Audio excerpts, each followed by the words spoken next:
بسم اللہ الرحمن الرحیم۔ رسول محترم حضرت محمد صلی اللہ علیہ وسلم نے ایک دفعہ زمین پر 4 لکیریں کھینچی، پاس بیٹھے صحابہ سے پوچھا، تم میں سے کون جانتا ہے یہ کیا ہے؟ صحابہ نے عرض کی، اللہ اور اس کا رسول جانتے ہیں۔ تو رسول اللہ صلی اللہ علیہ وسلم نے فرمایا، یہ جنتی عورتوں میں سے سب سے افضل 4 عورتیں ہیں: خدیجہ بنت خویلد، فاطمہ بنت محمد صلی اللہ علیہ وسلم، فرعون کی بیوی آسیہ اور عیسیٰ کی والدہ مریم بنت عمران۔ ناظرین گرامی، آج کی ویڈیو انہی 4 اہم خواتین میں سے ایک یعنی حضرت آسیہ زوجہ فرعون کے بارے میں ہے۔ ایسی بابرکت خاتون کا ذکر اللہ تعالیٰ نے قرآن پاک میں یوں بیان فرمایا ہے، اور اللہ تعالیٰ نے ان لوگوں کے لیے جو ایمان لائے زوجہ فرعون کی مثال بیان فرمائی ہے۔ حافظ ابن حجر عسقلانی لکھتے ہیں کہ مصری شاہی خاندان کے بادشاہ ریحان بن ولید، جو کہ حضرت یوسف علیہ السلام کے دور میں تھے اور ان پر ایمان لائے تھے، ان کی پوتی بے حد حسین و جمیل تھی جن کا نام آسیہ تھا، اور نسب کچھ یوں بیان ہوا ہے: آسیہ بنت مزاحم بن عبید بن ریحان بن ولید۔ جب مرسز شاہ مصر بنا تو اس نے تخت سنبھالتے ہی لوگوں کو عیش و عشرت میں ڈال دیا۔ اس نے یہ فرمان جاری کیا کہ آج سے سارے اسرائیلی قبطیوں کے غلام ہیں۔ چنانچہ اسرائیلی غلاموں کی لسٹ بنا کر ہر ایک گھر میں ان کو نوکر رکھ دیا گیا۔ فرعون مصری لڑکیوں کا شوقین تھا۔ اس کے تخت شاہی پر بیٹھتے ہی اسرائیلیوں نے اپنی لڑکیوں کے گھروں سے باہر نکلنے پر پابندی عائد کر دی۔ فرعون نے بھی حضرت آسیہ علیہ السلام کے حسن کے چرچے سن رکھے تھے۔ ایک دن فرعون نے حضرت آسیہ کے سارے خاندان کو دعوت پر مدعو کیا اور وہیں پر ان کے والد سے حضرت آسیہ کا رشتہ مانگ لیا۔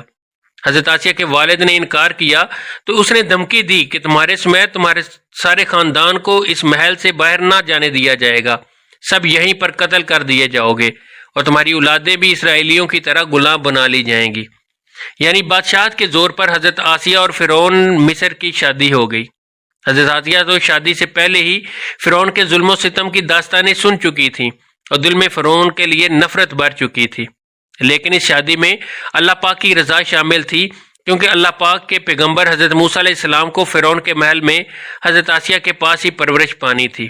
حضرت آسیہ چونکہ یوسف علیہ السلام کی شریعت پر عمل پیرا تھی اور ایک خدا کو ماننے والی تھیں، شادی کی پہلی رات جب فرعون کمرے میں داخل ہوا تو اس نے اس کی بیوی حضرت آسیہ کو اللہ کی عبادت میں کھڑے دیکھا۔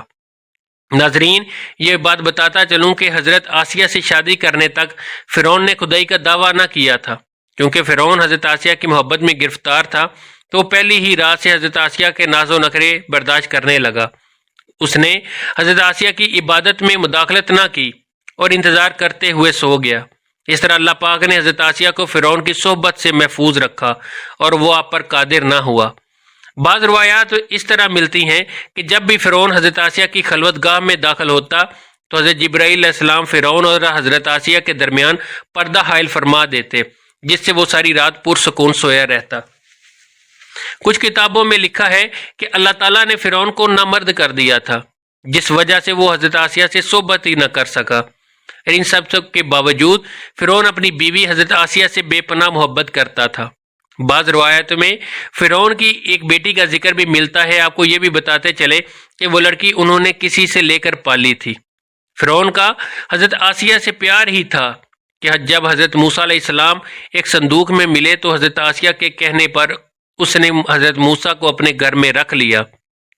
حضرت آسیہ چونکہ کوئی اولاد نہ تھی، اس لیے آپ نے حضرت موسیٰ کو اپنا بیٹا بنا لیا اور فرعون سے کہنے لگیں، یہ بچہ میری اور تیری آنکھوں کی ٹھنڈک ہے، اسے قتل نہ کرو۔ جیسے جیسے حضرت موسیٰ پرورش پاتے رہے تو حضرت آسیہ آپ کے معجزات دیکھ دیکھ کر حیران ہوتی رہیں اور دل میں یہ جان لیا کہ یہ بچہ کوئی عام نہیں ہے۔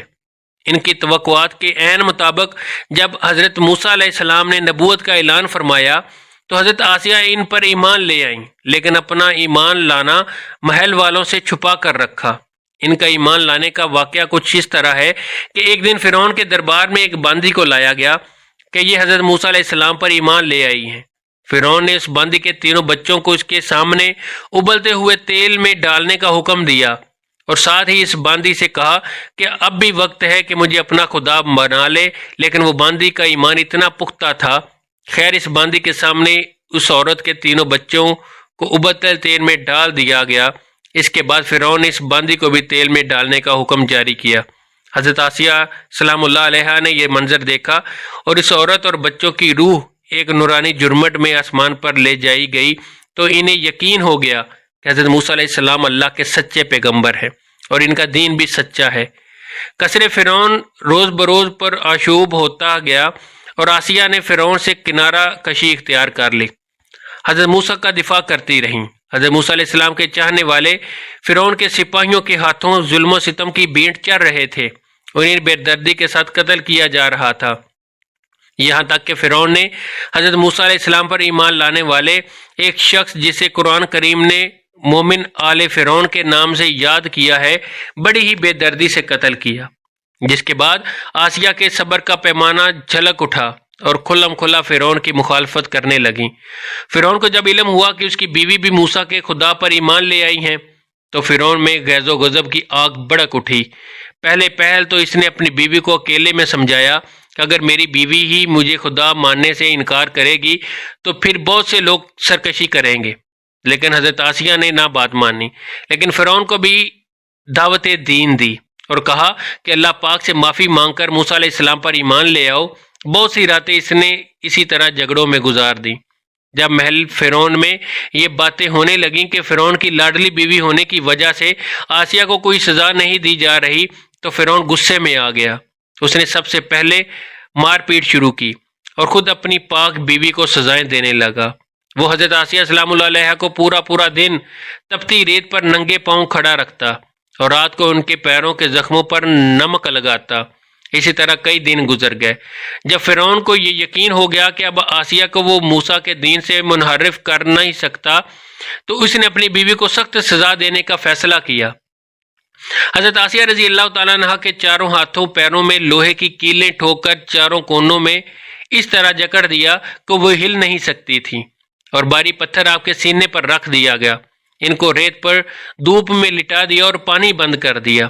پھر بھی حضرت آسیہ سلام اللہ علیہ پر عظیم و استقلال کیسا تھا، ان مصائب کے باوجود قائم و دائم رہیں اور فرعون کے کفر سے خدا کی پناہ چاہی، جسے اللہ پاک نے یوں بیان فرمایا ہے، اور اللہ نے ان لوگوں کے لیے جو ایمان لائے زوجہ فرعون آسیہ بنت مزاحم کی مثال بیان فرمائی ہے، جب اس نے عرض کیا اے میرے رب تو میرے لیے جنت میں اپنے پاس ایک گھر بنا دے اور مجھ کو فرعون اور اس کے عمل بد سے نجات دے دے اور مجھے ظالم قوم سے بھی بچا لے۔ ایک روایت میں تو یہ بھی ہے کہ فرعون نے حضرت آسیہ کی کھال اتروا دی اور پھر ان پر چٹان کو گرا دیا۔ اللہ اکبر۔ لیکن زیادہ تر مفسرین یہ روایت کرتے ہیں کہ جب حضرت آسیہ کو ہاتھ پاؤں میں کیلے ٹھوک کر باندھ دیا گیا تو ان کی روح پرواز کر گئی۔ آپ کا مزار پرانوار مصر میں ہی واقع ہے۔ ناظرین، حضرت آسیہ کا اپنے ایمان پر قائم رہنا آج کے تمام مسلمانوں کے لیے مشعل راہ ہے، خاص طور پر خواتین کے لیے یہ درس ہے کہ عورت کے اندر بھی اتنی طاقت موجود ہوتی ہے کہ وہ ہر طرح کے ظلم و ستم کے آگے پہاڑ بن سکتی ہیں۔ اللہ پاک سے دعا ہے کہ وہ ہم سب کی بے حساب مغفرت فرمائے اور ہمیں نیک بندوں کی راہ پر چلنے کی توفیق عطا فرمائے۔ آمین ثم آمین۔